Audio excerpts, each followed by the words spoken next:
بسم اللہ الرحمن الرحیم اللہم صلی علی محمد وآل محمد۔ ناظرین، دمشق شام کا دارالخلافہ، تاریخ کے تسلسل میں اگر دیکھا جائے تو یہ وہی دمشق ہے جہاں آج سے کم و بیش 1400 سال پہلے ملوکیت اپنی پوری قوت کے ساتھ براجمان تھی اور یہ سمجھتی تھی کہ دنیا پر اس کی حکومت ہے، لیکن 11 محرم سن 61 ہجری کو واقعہ کربلا کے بعد اسیروں کا ایک قافلہ مظہر العجائب مولائے کائنات حضرت علی علیہ السلام کی مظہر العجائب بیٹی کی قیادت میں کربلا سے روانہ ہوا، کوفے کے بازاروں سے گزرتا ہوا اور فاصلے طے کرتا ہوا اس شہر میں پہنچا جسے دمشق کہتے ہیں۔ کچھ بیوائیں ساتھ تھیں، کچھ یتیم بچے ساتھ تھے اور ایک بیمار بھتیجا بابا رسن تھا۔ جب مصیبتیں آل نبی پہ آ کے پڑی، جب مصیبتیں آل نبی پہ آ کے پڑی کہ چرخ پیر نے بھی آج تک نہ دیکھی سنی، سنا ہے منصفوں تم نے انقلاب کہیں، علی کی بیٹیاں بزم یزید میں آئیں، علی کی بیٹیاں بزم یزید میں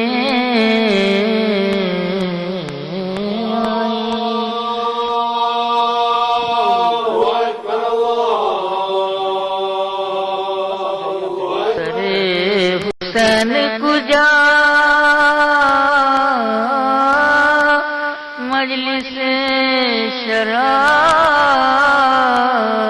شراب کجا، ہجوم عام کجا، آل بطراب کجا، ہجوم عام کجا، آل بطراب کجا، عجب مصیبتیں۔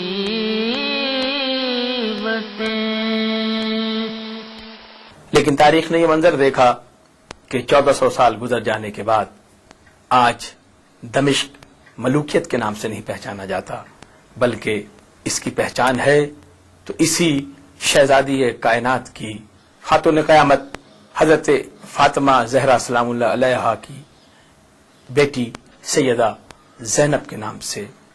یہ بستی جس میں حرم مبارک ہے، روضہ مبارک ہے، یہ بستی اسی شہزادی کے نام سے موسوم ہے۔ دمشق میں یہ حرم، یہ مزار معجزات کا ایک جیتا جاگتا ثبوت ہے۔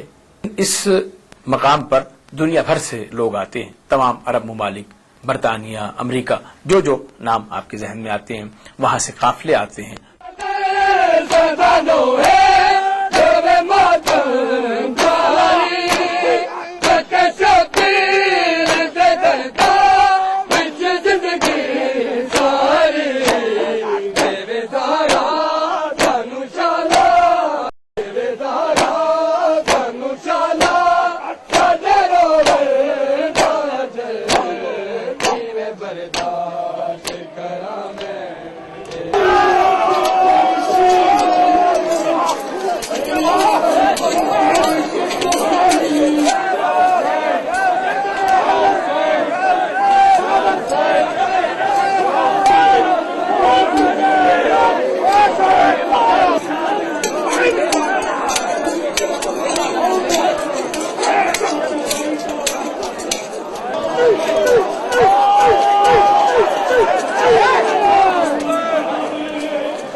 کے ساتھ ہی اسی علاقے میں حضرت سکینہ بنت الحسین 4 سال کی بچی جو زندان شام میں اس دنیا سے رخصت ہو گئی تھی، ان کا مزار بھی موجود ہے۔ کہتی تھی سکینہ کے چچا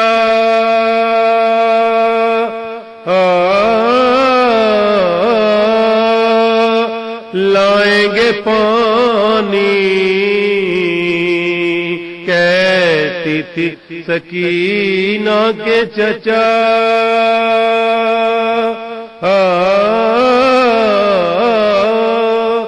لائیں گے پانی، گھوڑے سے گرا زین پہ اسوار نہ آیا۔ تھوڑے فاصلے پر قبرستان میں اس بی بی کا مزار ہے جسے یہ اعزاز حاصل ہے کہ وہ خاتون جنت کی کنیز تھی، یعنی حضرت فضا۔ فضا نے ضعیفی میں وفا خوب نبھائی۔ یہ تمام مزارات جو دمشق میں موجود ہیں لوگ زیارتوں کے لیے آتے ہیں۔ دنیا کا کوئی گوشہ ایسا نہیں جہاں سے لوگ ان مقامات کی زیارت کے لیے آئے۔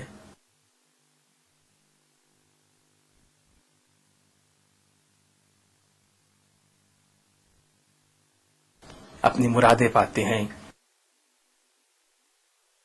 اور ان مناظر کو دیکھتے ہیں جو ان کے یقین میں اضافہ کرتا ہے۔ اسی شام میں ایک شہر ہے حلب، جہاں وہ پتھر رکھا ہوا ہے جس پر سر امام حسین علیہ السلام رکھا گیا تھا۔ کبھی وہ پتھر سرخ ہو جاتا ہے، اس میں سے باقاعدہ خون کی دھار نظر آتی ہے بہتی ہوئی۔ اس پتھر کی زیارت کرنے والے جانتے ہیں کہ اس پر یہ سرخی مستقل رہتی ہے۔ خون حسین اگر ایک پتھر سے منسلک ہو گیا تو اس کی سرخی ختم نہیں ہوتی۔ جن کے دلوں میں محبت حسین اندر جوش مار رہا ہو، یہ خون کی سرخی ان کے عقیدوں کو اور مضبوط کرتی ہے اور ان کی محبت کو اور مہمیز کرتی ہے۔ ہر چند ہزار سال آدم یعقوب بھی فرزند کو پہم اے جس وقت کیا حاسبان قدرت نے حساب سجاد کے رونے سے بہت کم رو، ہر چند ہزار سال۔ معجزات کا ایک تسلسل ہے جو اس گھرانے سے وابستہ ہے۔ ہمارا سلام ہو اس ہستی پر جس نے ریگزار کو گلزار بنا دیا، جس نے حسینیت کو زندہ کر دیا اور جس نے قیامت تک حق و باطل کے فرق کو واضح کر دیا۔ 1920 کی درمیانی شب اس حرم میں ایک تاریخی حیثیت رکھتی ہے۔